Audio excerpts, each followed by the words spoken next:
박태원유 목사의 마음 세우기 5분 백신 33번째 시간 은행문을 열다. 가택에서 함께 살고 있던 청년 중에 부모의 유산을 상속받은 청년이 있었습니다. 결손 가정으로 가난하게 살던 친구에게 5천만 원이라는 큰 돈을 상속받았습니다.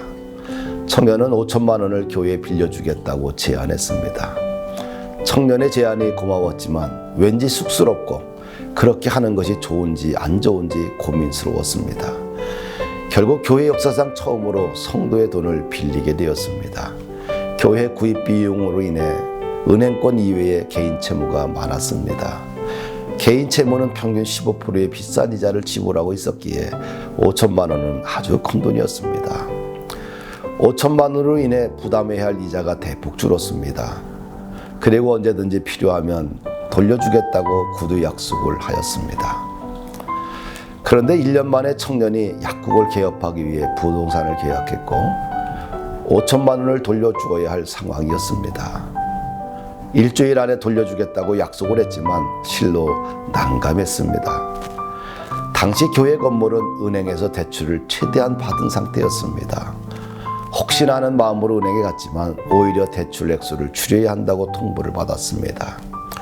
엎친 데 덮친 격으로 은행 직원의 반응은 싸늘했습니다. 17년 전 이 땅에 카드 대란이 일어났습니다.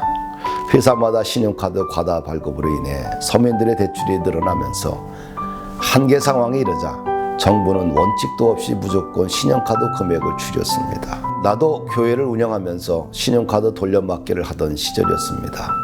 한 번도 이자를 밀린 적도 없는데 오히려 대출 액수를 줄일 것을 요청받았습니다. 그런 상황에서 오히려 5천만 원을 되돌려 주어야 합니다. 참으로 난감한 일이었습니다.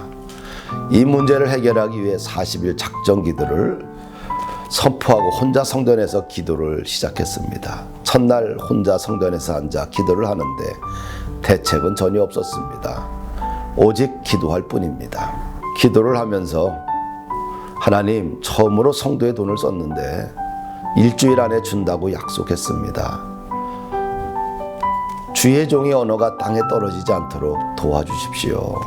주의 종이 망신을 당하지 않도록 주님 해결할 방도를 주십시오.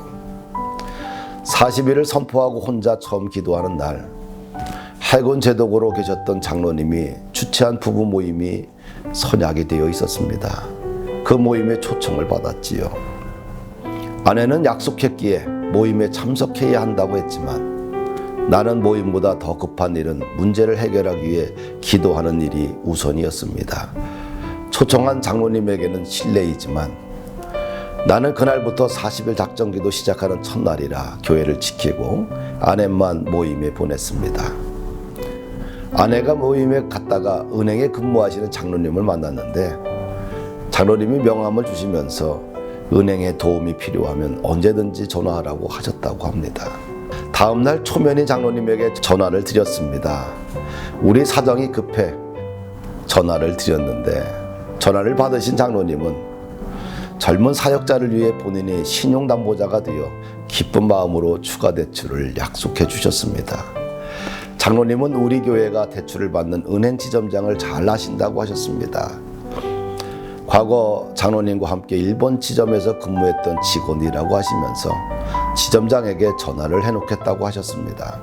40일 작정기도 시작한 후 3일 만에 5천만 원을 추가 대출을 받아 문제가 해결되었습니다. 하나님은 종의 마음을 아시고 낯뜨거운 실수를 하지 않도록 철저하게 도우셨습니다. 젊은 청년에게 일주일 안에 돌려줄게 걱정하지 말라고 확신 있게 말했는데 하나님이 나의 말을 지켜주셨습니다. 당시 시중은행 본부장으로 계셨던 권택명 장로님은 처음 본 사역자를 위해 스스로 신용담보자가 되어주셨습니다. 그분의 깊은 배려 앞에 늘 감사한 마음을 가지고 있습니다. 외모도 성격도 믿음도 타인에 대한 배려도 깔끔하신 분입니다. 뵐 때마다 느끼는 감정이 있습니다. 푸른 소나무처럼 언제나 정갈한 모습으로 서 있는 모습이 늘 아름답게 다가왔습니다. 이 사건은 본푸른교회 역사에 늘 기억하게 되는 기적이며 은혜이며 감동의 사건입니다. 아브라함이 이삭을 번제로 드릴 때 미리 양을 준비하시고 기다리고 계셨던 여호와 이레의 하나님이 기억이 납니다. 또한 이삭의 아내를 구하러 갔던 종 엘리에셀의 길을 철저하게 인도하셨던 하나님의 섭리를 기억합니다. 그날 이후 37일은 기쁜 마음으로 저녁 기도를 드렸습니다. 종의 마음을 아시고 종이 실수하지 않도록 세밀하게 인도하시고 도와주시는 주님의 은혜 앞에 감사할 뿐입니다. 기도는 우리의 인생의 맨 마지막에 어쩔 수 없이 선택해야 할 항목이 아니라 가장 우선적으로 선택해야 될 필수 과정인 것을 경험시켜 주셨습니다. 부모는 자녀들이 스스로 할 수 있는 일과 해결할 수 없는 일의 차이를 알고 있습니다. 마찬가지로 주님도 알고 계십니다. 주님도 우리들이 해결하지 못할 삶의 무거운 짐들이 무엇인지를 잘 알고 계십니다. 또한 주님은 해결할 방법도 알고 계십니다. 우리들의 삶의 여정에서 어찌할 바를 모르는 무게들을 과감하게 맡기는 것이 지혜이고 신앙입니다. 우리 주님의 계획은 1.1획도 어긋남이 없이 정확하게 이루어 가십니다. 주님을 신뢰하는 것이 참으로 아름답습니다. 주님을 존경하지 않을 수 없습니다.